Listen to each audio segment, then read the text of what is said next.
O Grand Canyon, marcado por camadas estratificadas de rocha vermelha, é uma das formações naturais mais notáveis dos Estados Unidos e de todo o mundo. Apelidado de o Porão da História, é uma representação das camadas de rocha, com cada rocha representando um período pré-histórico distinto desde o Gênesis da Terra. Recentemente, um grupo de especialistas pesquisou o Grand Canyon. O que eles descobriram mudará o curso da história e nosso conhecimento sobre essa estrutura histórica. Mas o que exatamente eles descobriram e como isso afetará o Grand Canyon? Junte-se a nós enquanto exploramos as descobertas assustadoras dos cientistas no Grand Canyon. Número 10. Cavernas do Grand Canyon com fezes de preguiça. A maioria das pessoas não faz ideia de que os penhascos do Grand Canyon têm cavernas incrustadas neles. O interior dessas cavernas está repleto de vários restos de plantas e animais, que nos dão uma visão sobre o passado da região na época da Idade do Gelo. As cavernas também variam em tamanho, algumas sendo tão estreitas que para entrar é necessário andar de 4, enquanto outras são espaçosas o suficiente para girar sem tocar nas paredes. De qualquer forma, essas cavernas têm sido um habitat perfeito para ratos do mato, morcegos, pássaros e os agora extintos cabritos monteses e preguiças. Devido ao clima seco do Arizona, os ossos desses animais foram excepcionalmente bem preservados em seu estado seco. Essa preservação notável permitiu aos pesquisadores obter insights valiosos sobre os eventos que ocorreram há 40 mil anos, durante a Idade do Gelo. O estudo desses fósseis pelos cientistas começou com a caverna Rampart, descoberta em 1936, no extremo oeste do Canyon, a uma elevação de 534 metros.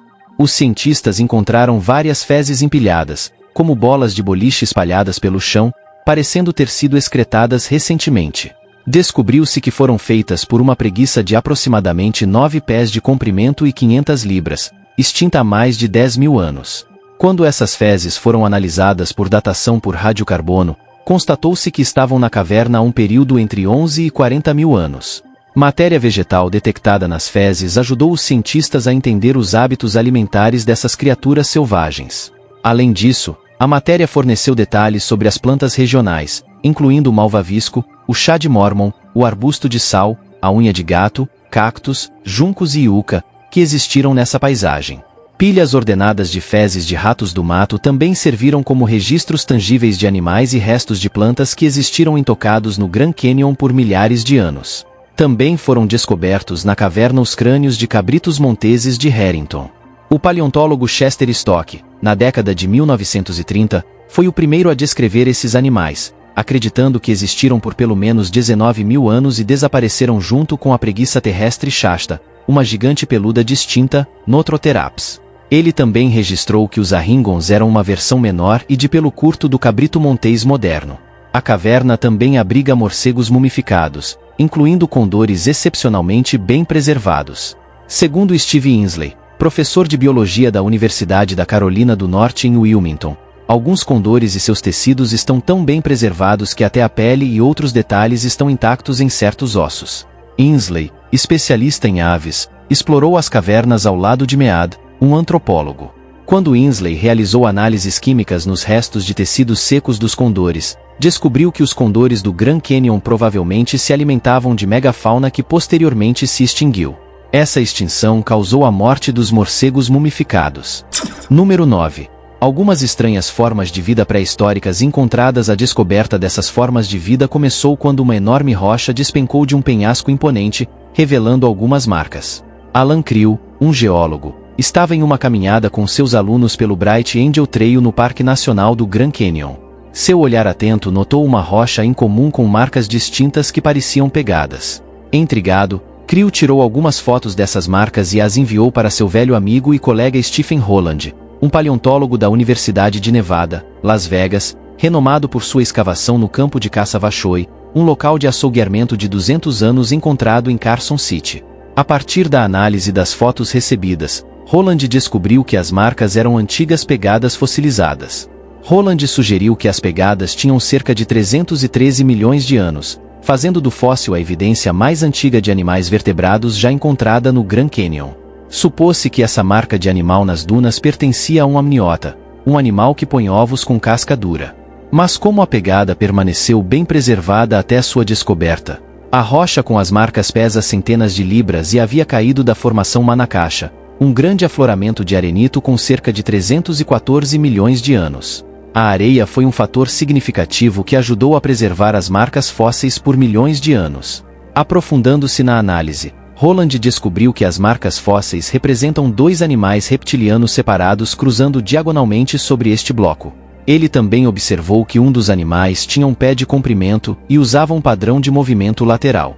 Essa sequência lateral ocorre quando um animal move o pé traseiro esquerdo em sucessão com o pé dianteiro esquerdo, seguido pelo pé traseiro direito e depois pelo pé dianteiro direito. Embora os cientistas ainda estejam curiosos para saber se as pegadas eram de dois répteis diferentes ou do mesmo animal em momentos diferentes, isso porque o segundo conjunto de pegadas parece se mover um pouco mais rápido do que o primeiro. Isso levou Rowland a concluir que a sequência lateral é comum entre tetrápodes, vertebrados de 4 patas. De qualquer forma, as marcas mostram a presença precoce de vertebrados rastejantes, algo que nunca havia sido encontrado em outro lugar até agora. A descoberta também serve como evidência pré-histórica de amniotas vivendo em dunas, antecedendo outras evidências em pelo menos 8 milhões de anos. Apesar da descoberta de Rowland, alguns cientistas consideram seu estudo controverso. Mark Neibel, gerente do programa de paleontologia do Grand Canyon, disse que há um desacordo significativo na comunidade científica sobre a interpretação das pegadas e a determinação da idade das rochas, o que torna a análise de Rowland controversa e particularmente desafiadora porque é impossível determinar a criatura responsável por essas pegadas. Neibel elogia Creel pela descoberta, já que a rocha com as marcas estava em um local onde muitas pessoas haviam passado sem notá-las. O número 8. Depósito de urânio encontrado no Grand Canyon. O Grand Canyon é um lar espiritual e cultural para pelo menos 11 tribos nativas americanas. Um lugar como este, supõe-se, deveria estar a salvo de contaminação por urânio, mas o contrário é verdade. Existem inúmeras minas de urânio e centenas de reivindicações de mineração localizadas fora dos limites do parque, representando uma séria ameaça à preservação deste desfiladeiro extraordinário. Depósitos de urânio estão localizados profundamente dentro de camadas de arenito, siltito e argilito em todo o sudoeste dos Estados Unidos. Na região do Grand Canyon, especificamente, o minério de urânio é encontrado em formações geológicas conhecidas como tubos de brecha, uma área que atraiu mineradores pela primeira vez na década de 1870. A história da mineração de urânio, perto do Parque Nacional do Grand Canyon, remonta à década de 1950, quando começaram as operações na mina Orphan, localizada a apenas 2 milhas da vila do Grand Canyon. Ao longo dos anos, pelo menos 8 minas de urânio operaram perto do parque, entre elas a atualmente ativa mina Canyon, que foi renomeada para mina Pinyon Plain, a mina de urânio de maior qualidade sendo desenvolvida nos Estados Unidos. Esta mina representa uma ameaça para as nascentes dentro do Grand Canyon. Em meados dos anos 2000,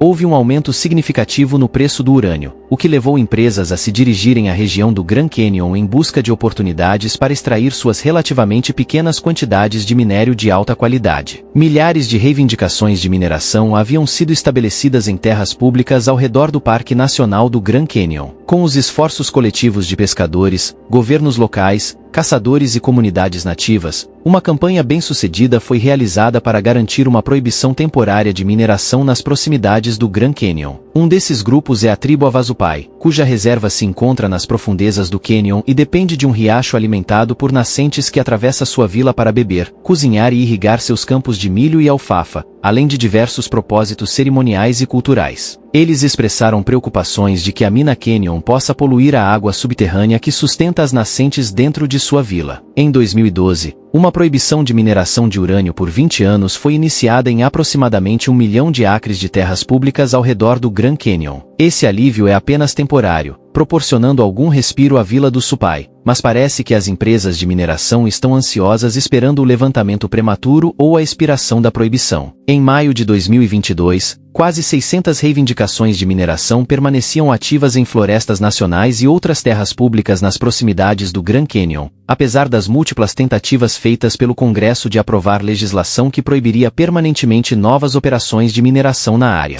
Número 7. O Rio Colorado está quase seco, originando nas Montanhas Rochosas. No sudoeste dos Estados Unidos, o Rio Colorado percorre aproximadamente 1.450 milhas, fluindo por desfiladeiros profundos e terrenos acidentados, esculpindo paisagens deslumbrantes ao longo de seu curso. Uma das seções mais famosas do rio é o Grand Canyon, onde sua força poderosa moldou uma maravilha natural de tirar o fôlego. O rio canaliza a água através de desertos, cachoeiras e cânions, e atravessa os exuberantes pantanos por um vasto delta no México e no Golfo da Califórnia. À medida que flui pelo Grand Canyon, é utilizado para caiaque, canoagem e excursões. Infelizmente, os cientistas descobriram que o rio logo secará se medidas adequadas não forem tomadas. Ambientalistas acreditam que o problema vem se acumulando há décadas, mas atingiu um ponto crítico nos últimos anos porque os principais reservatórios do rio caíram para níveis perigosamente baixos. Isso se deve ao fato de que os estados ocidentais construíram represas e desviaram o fluxo para cidades como Los Angeles, Phoenix, San Diego e outras cidades em rápido crescimento, o que diminuiu a entrada de água no antigo Grand River. Uma dessas represas criadas é a represa Glen Canyon. Os engenheiros podem estar satisfeitos que a represa desvia o rio Colorado, mas os ambientalistas acreditam que tem sido nada além de um perigo para o rio desde sua criação. O rio ainda flui bem no Grand Canyon, e navegadores ainda são vistos cruzando o Lago Mead, de Nevada e Arizona, que é o maior reservatório dos Estados Unidos em capacidade de água. Nas margens do lago, linhas visíveis nas paredes rochosas mostram que o nível da água está muito abaixo do que já foi. A represa Glen Canyon tem 50 anos e é a força responsável pela criação do Lago Powell. O Lago Powell é um reservatório artificial criado pela inundação da represa Glen Canyon e, embora a represa tenha sido criada para um impulso hidrelétrico, os níveis de água estão muito baixos para produzir qualquer energia. Se isso continuar, a água não poderá fluir rio abaixo devido à posição da represa, o que teria um impacto negativo no abastecimento de água para as pessoas da Califórnia, Arizona, México e até Nevada. Isso levou grupos ambientais a pedirem aos políticos que invistam na remodelação do sistema de encanamento da represa Glen Canyon. Com uma atualização no sistema da represa, haverá espaço suficiente para a água fluir para o rio Colorado. Esperamos que isso seja feito em breve, antes que percamos uma das maravilhas naturais do mundo.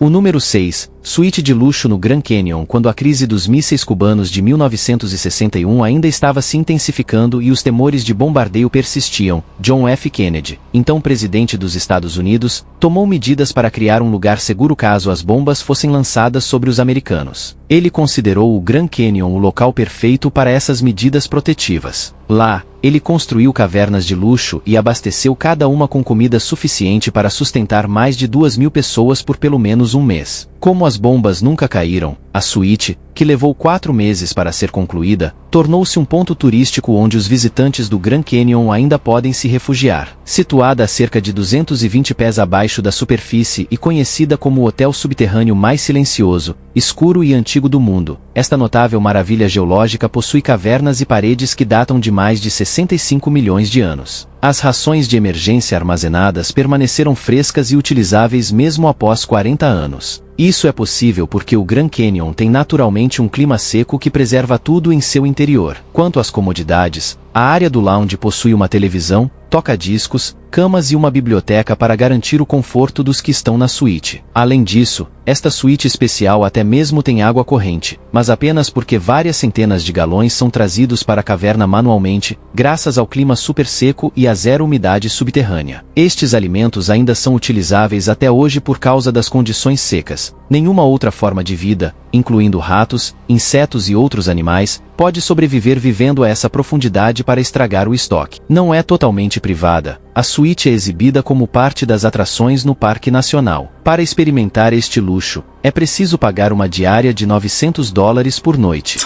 Número 5.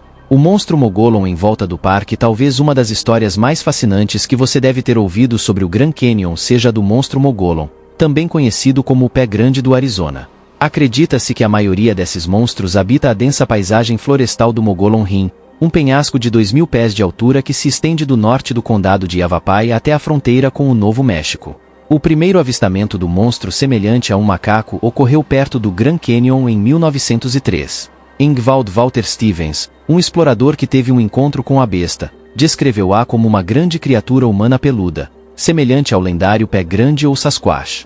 Ele revelou que a criatura possui imensa força, agilidade e a habilidade de se mover furtivamente pelas matas acidentadas do cânion. Até mesmo o entusiasta da criptozoologia Don Davis acreditava na existência do Mogolon. Ele mantinha essa crença devido a uma experiência que teve em meados da década de 1940, durante uma viagem de escoteiros perto de Payson.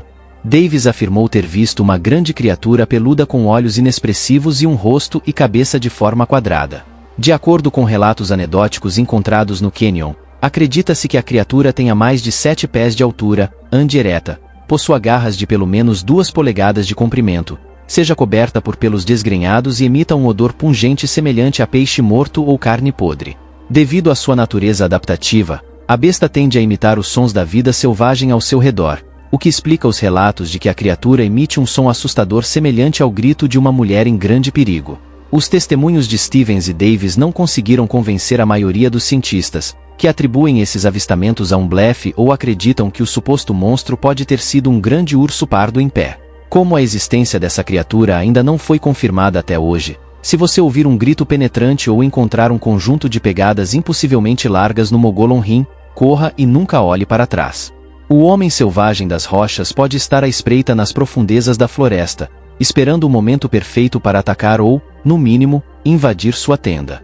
Número 4. O caso dos corpos desaparecidos em 2021. Um corpo foi encontrado no Grand Canyon, aproximadamente 430 pés abaixo do ponto Yavapai. Acreditava-se que o corpo pertencia a um homem húngaro de 45 anos, Gabor Burshi Tongsani, após sua família relatar seu desaparecimento à polícia de Las Vegas. A polícia iniciou uma busca e, durante as investigações, encontraram o carro e os pertences do homem húngaro no centro de visitantes do parque. Ao aprofundarem a busca, seu corpo foi encontrado a 131 metros abaixo da borda do cânion, o que chocou os envolvidos na busca. O que os surpreendeu ainda mais foi a descoberta de outro corpo nas proximidades. O corpo pertencia a Scott Walsh, que foi visto pela última vez desembarcando de um ônibus de traslado na borda sul do parque em 2015. Seu corpo foi encontrado a quase 5 quilômetros de distância. As roupas de Walsh se misturaram com o ambiente e seu corpo estava posicionado de uma maneira que o tornava quase indetectável. Ninguém sabe por que as autoridades não conseguiram encontrar esses corpos antes. Então,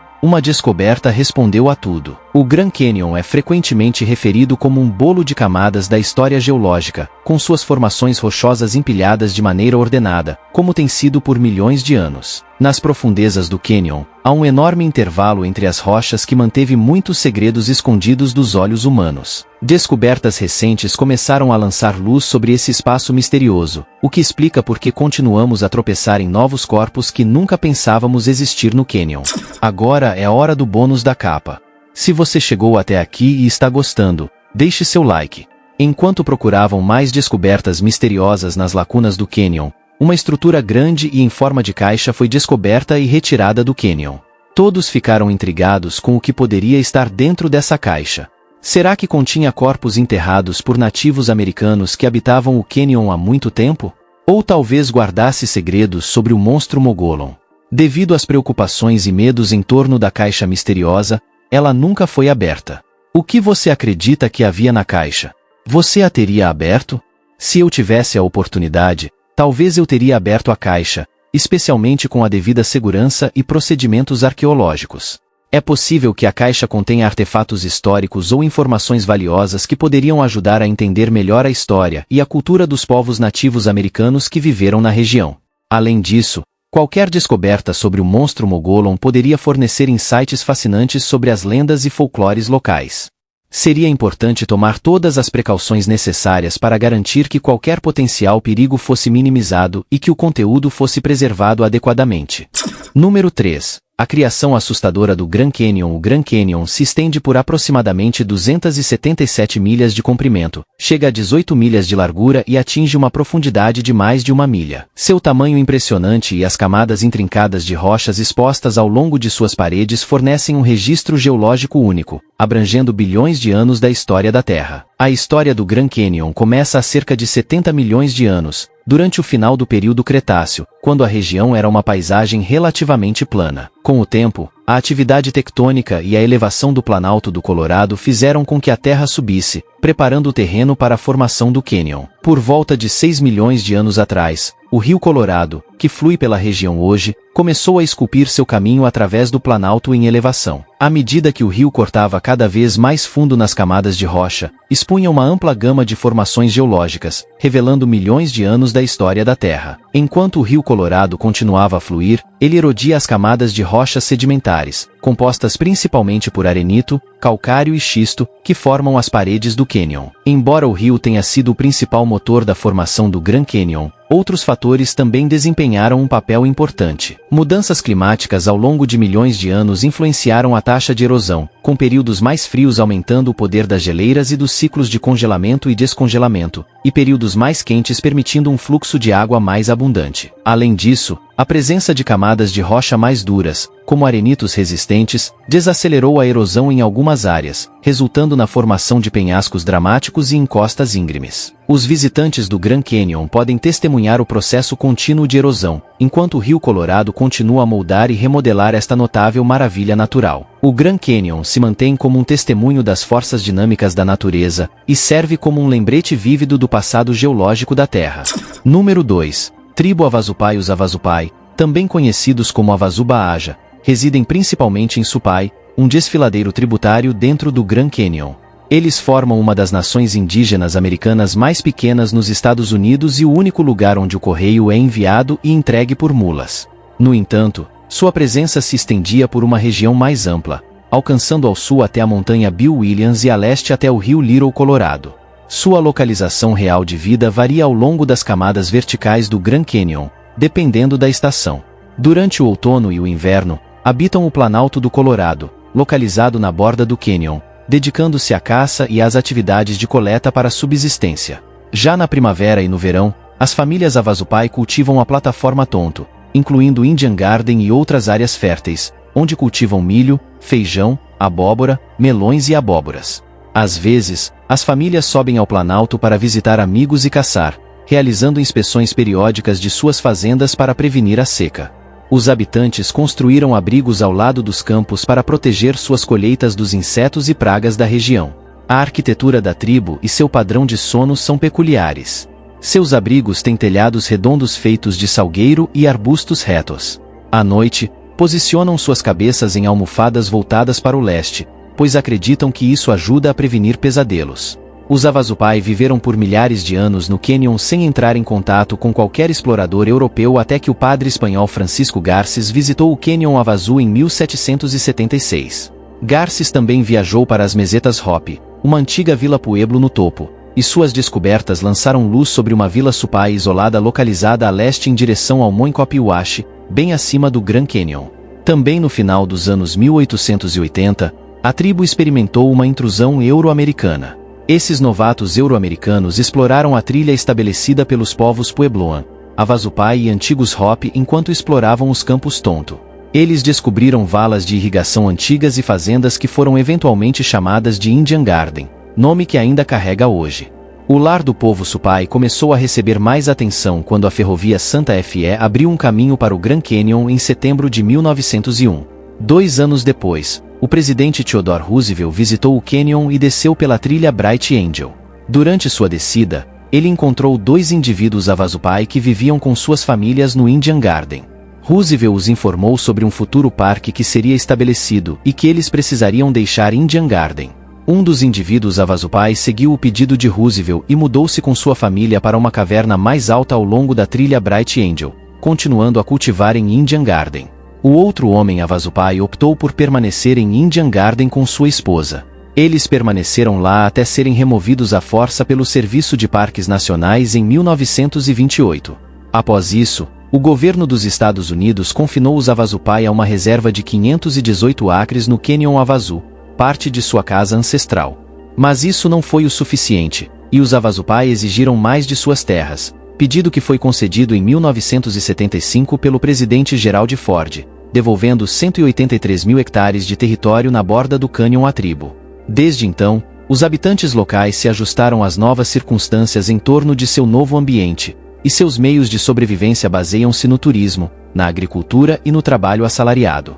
Número 1. Ruínas de Tusayan. A área do Grand Canyon testemunhou a vida de muitas criaturas, cada uma com suas histórias únicas. Algumas passam brevemente, enquanto outras optam por estabelecer raízes duradouras. Um dos grupos com raízes estabelecidas no Grand Canyon são os Ancestral Puebloans, que são considerados parentes dos atuais Hopi, Zuni e outras tribos puebloanas. Dados dos anéis de árvores de zimbro, comuns entre as habitações puebloanas, indicam que o assentamento de Tusayan, localizado a algumas milhas da borda sul do Grand Canyon, foi construído por volta de 1185 d.C., com campos agrícolas construídos, edifícios comunitários, residências e estruturas religiosas nessas habitações antigas. Arqueólogos concluíram que a vida antiga nessa área remonta a 800 anos atrás. As ruínas de Tusayan consistem em uma praça central cercada por salas de armazenamento, alojamentos e quivas. A praça era estrategicamente orientada para o sul para maximizar a exposição ao sol durante as estações mais frias. Os alojamentos eram de um único andar, feitos de rocha e madeira, geralmente contendo 3 ou 4 salas principais. As salas de armazenamento guardavam alimentos secos para preservá-los durante os rigorosos meses de inverno. As ruínas contavam com 2 quivas, estruturas cerimoniais que os puebloanos modernos ainda utilizam para cerimônias religiosas e festivais até hoje. As quivas são estruturas circulares abaixo do solo, acessadas por uma escada através de um buraco no teto. Muitos Hopi, que são grupos étnicos nativos americanos, acreditam que entraram neste mundo através das quivas, mas a presença do calcário caibá, uma pedra resistente que forma falésias, impediu que os antigos escavassem muito profundamente para construir suas quivas. Com permissão do Serviço de Parques Nacionais, arqueólogos de Gila Pueblo em Globe, Arizona,